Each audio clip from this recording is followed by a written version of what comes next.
दोस्तों, आपने देखा होगा कि हर साल श्राद्ध खत्म होते ही अगले दिन से नवरात्रि की प्रतिपदा तिथि होती है और कलश स्थापना की जाती है। लेकिन इस साल ऐसा नहीं हो रहा है। जी हाँ, इस बार शारदीय नवरात्रि 17 अक्टूबर से शुरू होकर 25 अक्टूबर तक चलेंगे। मगर ऐसा क्यों है? ग्रह नक्षत्रों का ऐसा कौन सा योग बन रहा है जिस कारण इस बार नवरात्रि पर्व देर से शुरू होगा? अगर आप सबके दिमाग में भी यह सार प्रश्न चल रहे हैं, तो आपको बता दें, इसके पीछे का कारण अधिक मास से जुड़ा हुआ है। ज्योतिष शास्त्र के अनुसार इस बार श्राद्ध पक्ष के खत्म होने के अगले दिन से ही अधिक मास का प्रारंभ हो जाएगा, जिसके चलते नवरात्रि तथा पितृपक्ष में करीबन 1 महीने का अंतर पैदा हो गया। चलिए हम इस बारे में आपको विस्तार पूर्वक बताते हैं। जैसे कि हमने आपको बताया है, प्रत्येक वर्ष पितृपक्ष भाद्रपद माह के शुक्ल पक्ष की पूर्णिमा तिथि से आरंभ होकर सर्व पितृ अमावस्या के दिन खत्म हो जाता है। इस दिन न केवल देश भर के लोग बल्कि विदेशों से भी लोग भारत में आकर तमाम गंगा घाटों पर आकर अपने पूर्वजों की शांति व तृप्ति के लिए कर्म कांड आदि करते हैं। आमतौर पर जब भी पितृपक्ष का आखिरी दिन होता है, तो फिर उसके अगले दिन प्रतिपदा पर शारदीय नवरात्रि शुरू हो जाते हैं। लेकिन इस बार अधिक मास के कारण नवरात्रि पितृपक्ष की समाप्ति के 1 महीने बाद आरंभ होगा। पितृपक्ष के बाद आने वाले अधिक मास का ये खास संयोग लगभग काफी साल बाद बना है। इस बार अधिक मास के कारण दशहरा 25 अक्टूबर और दीपावली 14 नवंबर को मनाई जाएगी। देखा जाए तो एक सामान्य वर्ष में महालया और महाषष्ठी के बीच का अंतर 6 दिनों का होता है, लेकिन इस साल महाषष्ठी 22 अक्टूबर को है। वही नवरात्रि कलश स्थापना 17 अक्टूबर को होगी। बंगाली समुदाय इस दिन से ही माँ दुर्गा का धरती पर आगमन मानता है। दूसरे दिन से नवरात्रि की पूजा शुरू हो जाती है। 5 दिनों बाद षष्ठी के दिन वेलवरण से दुर्गा माँ घरों में विराजमान हो जाती हैं। लेकिन इस बार महालया के 35 दिनों बाद वेलवरण होगा और माँ घरों में पधारेंगी। हालांकि ऐसा पहली बार नहीं हुआ है। आखिरी बार दुर्गा पूजा में देरी 2001 में हुई थी, जब महालया के 30 दिनों के बाद त्योहार शुरू हुआ था। इससे पहले 1982 में ऐसा हुआ था। महालया का बंगाली लोग बेसब्री से इंतजार करते हैं। दरअसल महालया दुर्गा पूजा की शुरुआत और पितृपक्ष का समापन माना जाता है। वहीं इसी दिन माँ दुर्गा से धरती पर आने की प्रार्थना की जाती है। वैसे तो महालया दुर्गा पूजा से 7 दिन पहले आता है, लेकिन इस साल अधिक मास के कारण ये 1 महीने बाद यानी 17 अक्टूबर को आएगा। इसलिए माँ दुर्गा की उपासना का पर्व इस साल 17 अक्टूबर से 25 अक्टूबर तक मनाया जाएगा। अधिक मास में इस बार विशेष संयोग भी बन रहा है। यह विशेष संयोग 160 साल बाद बन रहा है। इसके बाद 2039 में भी ऐसा संयोग बनेगा। इस साल संयोग के चलते ही लीप ईयर और आश्विन अधिक मास दोनों एक साथ पड़ रहे हैं। सौर वर्ष सूर्य की गति पर निर्भर करता है। चंद्रवर्ष की गणना चंद्रमा की चाल की जाती है और 100 वर्ष 365 दिन 6 घंटे होते हैं, जबकि एक चंद्रवर्ष में 354.36 दिन होते हैं। हर 3 साल बाद चंद्रमा के ये दिन 1 माह के बराबर हो जाते हैं।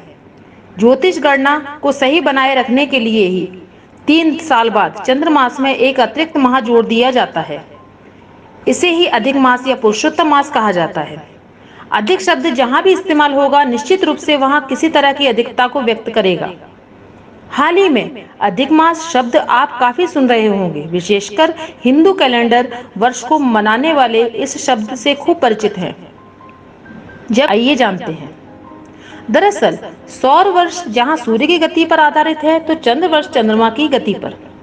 अब सूर्य एक राशि को पार करने में 30.44 दिन का समय लेता है। इस प्रकार 12 राशियों को पार करने यानी सौर वर्ष पूरा करने में 365.25 दिन सूर्य को लगते हैं। वहीं चंद्रमा का एक वर्ष 354.36 दिन में पूरा हो जाता है। लगभग हर 3 साल 32 माह 14 दिन 4 घटी बाद चंद्रमा के ये दिन लगभग 1 माह के बराबर हो जाते हैं। इसीलिए ज्योतिष गणना को सही रखने के लिए 3 साल बाद चंद्रमास में एक अतिरिक्त माह जोड़ दिया जाता है। इसे ही अधिक मास कहा जाता है। अधिक मास को मल मास भी कहा जाता है। हिंदू धर्म में इस माह का विशेष महत्व है। लोग इस पूरे मास में पूजा पाठ, भगवत भक्ति, व्रत, उपवास, जप और योग जैसे धार्मिक कार्यों में संलग्न रहते हैं। ऐसा माना जाता है कि अधिक मास में किए गए धार्मिक कार्यों का किसी भी अन्य माह में किए गए पूजा पाठ से 10 गुना अधिक फल मिलता है। माना जाता है शकुनी, चतुष्पद, नाग, किंसुग्न ये चारों करण रवि का मल होते हैं। सूर्य का संक्रमण इनसे जुड़े होने के कारण अधिक मास को मल मास भी कहा जाता है। इसी कारण हिंदू धर्म में अधिक मास के दौरान सभी पवित्र काम वर्जित माने गए हैं। इस मास के दौरान हिंदू धर्म के विशिष्ट व्यक्तिगत संस्कार जैसे नामकरण, यज्ञोपवीत, विवाह, सामान्य धार्मिक संस्कार जैसे गृह प्रवेश, नई बहुमूल्य वस्तुओं की खरीदी आमतौर पर नहीं किए जाते हैं। किंतु अधिक मास में धर्म कर्म से जुड़े कार्य करने से विशेष पुण्य प्राप्त होता है। इसके पीछे एक पौराणिक कथा है। उसके अनुसार अधिक मास को लोग मलमास कहने लगे। मलमास कहने से वे नाराज हो गए और अपनी पीड़ा को भगवान विष्णु के सम्मुख रखा। अधिक मास का कोई स्वामी नहीं होता है। स्वामी न होने के से अधिक मास को मलमास कहा जाने लगा। इससे वे बहुत दुखी हो गए। जब अधिक मास ने अपनी व्यथा भगवान विष्णु को सुनाई तो उन्होंने मलमास को वरदान दिया कि अब से मैं तुम्हारा स्वामी हूँ। वरदान देने के साथ साथ भगवान विष्णु ने अधिक मास को अपना नाम भी दे दिया। पुरुषोत्तम भगवान विष्णु का ही नाम है, इसलिए इस मास को पुरुषोत्तम मास भी कहा जाता है। भगवान विष्णु ने कहा, जो भी व्यक्ति अधिक मास में मेरी पूजा, उपासना, आराधना करेगा उसे वे प्रसन्न होकर अपना आशीर्वाद प्रदान करेंगे और सभी प्रकार की मनोकामनाओं को पूर्ण करेंगे। अधिक मास में भगवान विष्णु की पूजा का विशेष महत्व है। मान्यता है कि पुरुषोत्तम मास में स्नान, पूजा, अनुष्ठान, दान करने से विशेष फल प्राप्त हो जाते हैं और हर प्रकार के कष्ट दूर होते हैं। हर 3 साल में क्यों आता है अधिक मास? क्या है इसका रहस्य? आइए जानते हैं। हिंदू कैलेंडर में अधिक मास की अवधारणा अंग्रेजी कैलेंडर के लीप वर्ष जैसी ही है। लीप ईयर हर 4 साल बाद आता है। जब फरवरी में 29 दिन होते हैं, वहीं हिंदू कैलेंडर में हर 3 साल में एक बार एक अतिरिक्त माह प्रकट होता है, जिसे अधिक मास कहा जाता है। अधिक मास की शुरुआत शुक्रवार से होगी। 18 सितंबर 2020 को पंचांग के अनुसार प्रतिपदा की तिथि है। इस दिन चंद्रमा और सूर्य दोनों ही ग्रह कन्या राशि में विराजमान रहेंगे। भारतीय हिंदू कैलेंडर सूर्य मास और चंद्र मास की गणना के अनुसार चलता है। अधिक मास चंद्र वर्ष का एक अतिरिक्त भाग है, जो हर 32 माह 16 दिन और 8 घंटे के अंतर से आता है। सूर्य वर्ष और चंद्र वर्ष के बीच अंतर का संतुलन बनाने के लिए इसका आगमन होता है। प्रत्येक सूर्य वर्ष 365 दिन और करीब 6 घंटे का होता है। वहीं चंद्र वर्ष 354 दिनों का होता है। दोनों वर्षों के बीच लगभग 11 दिनों का अंतर होता है, जो हर 3 वर्ष में लगभग 1 मास के बराबर हो जाता है। इसी अंतर को पाटने के लिए हर 3 साल में एक चंद्र मास अस्तित्व में आता है। इसे ही अधिक मास कहते हैं। हिंदू धर्म में इस मास का विशेष महत्व है। जो लोग इस पूरे मास में पूजा पाठ, भगवत भक्ति, व्रत, उपवास, जप और योग जैसे धार्मिक कार्यों में संलग्न रहते हैं, ऐसा माना जाता है कि अधिक मास में किए गए धार्मिक कार्यों का किसी भी अन्य माह में किए गए पूजा पाठ से 10 गुना फल अधिक मिलता है। हिंदू धर्म में अधिक मास के दौरान सभी पवित्र काम वर्जित माने गए हैं। इस मास के दौरान हिंदू धर्म के विशिष्ट व्यक्तिगत संस्कार जैसे नामकरण, यज्ञोपवीत, विवाह, सामान्य धार्मिक संस्कार जैसे गृह प्रवेश, नई बहुमूल्य वस्तुओं की खरीदी आमतौर पर नहीं किए जाते हैं। माना जाता है कि अतिरिक्त होने के कारण यह मास मलिन होता है, इसी वजह से इसका नाम मल मास पड़ा है। दोस्तों, अधिक मास में कुछ विशेष उपाय किए जाएं तो भगवान विष्णु अपने भक्तों पर प्रसन्न होते हैं और उनकी मनोकामनाएं भी पूरी करते हैं। अधिक मास में आप भी यह उपाय कर सकते हैं, जिससे सफलता आपके कदम चूमेगी। पहला उपाय इस प्रकार है, पीली वस्तुओं को दान करें। भगवान श्री विष्णु को पीतांबरधारी भी कहा जाता है, जिसका अर्थ है पीले रंग के वस्त्र धारण करने वाला। अधिक मास के दौरान आने वाली दोनों एकादशी पर पीले रंग के कपड़े, पीले फल, पीला अनाज पहले भगवान विष्णु को अर्पण करें। इसके बाद ये सभी वस्तुएं गरीबों और जरूरतमंदों में दान कर दें। ऐसा करने से भगवान विष्णु की कृपा आप पर बनी रहेगी।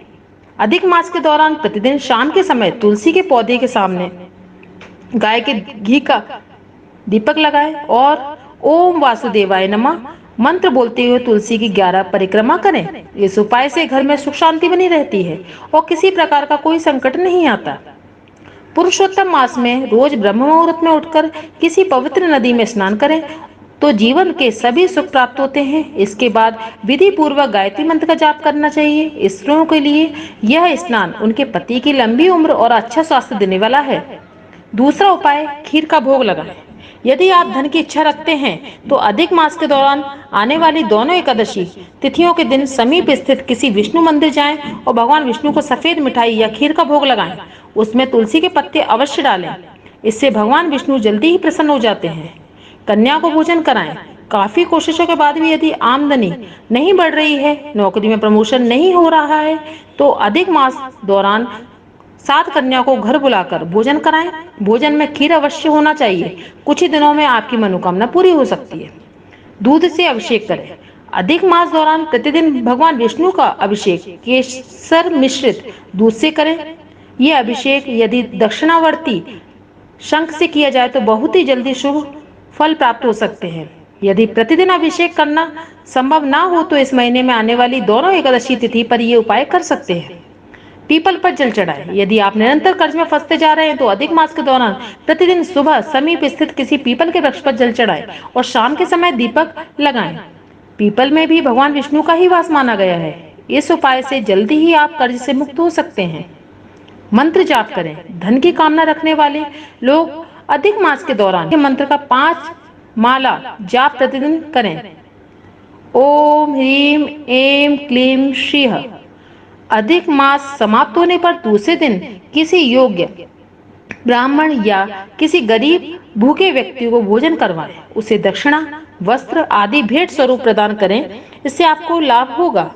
जो लोग अधिक मास में पूजन आदि कर्म करते हैं और भगवान विष्णु की कृपा पाना चाहते हैं, उन्हें झूठ और छल कपट से दूर रहना चाहिए। लालच से बचें। दूसरे धन को अनुचित ढंग से प्राप्त करने का विचार तक नहीं करना चाहिए। रोज सुबह मंत्रों का जाप करें। किसी भी मंत्र जैसे ओम नमः शिवाय, श्री राम, श्री पवन पुत्राय नमः आदि मंत्र का जाप किया जा सकता है। मंत्र जप की संख्या कम से कम 108 होनी चाहिए। दोस्तों, आपको हमारी ये जानकारी पसंद आई हो तो लाइक अवश्य कर देना, साथ में शेयर भी, तो सब्सक्राइब जरूर कर देना, साथ में बेल आइकन भी दबा देना ताकि आपको ऐसे ही रोचक जानकारी की वीडियो की नोटिफिकेशन मिलती रहे। धन्यवाद। आपका दिन शुभ हो।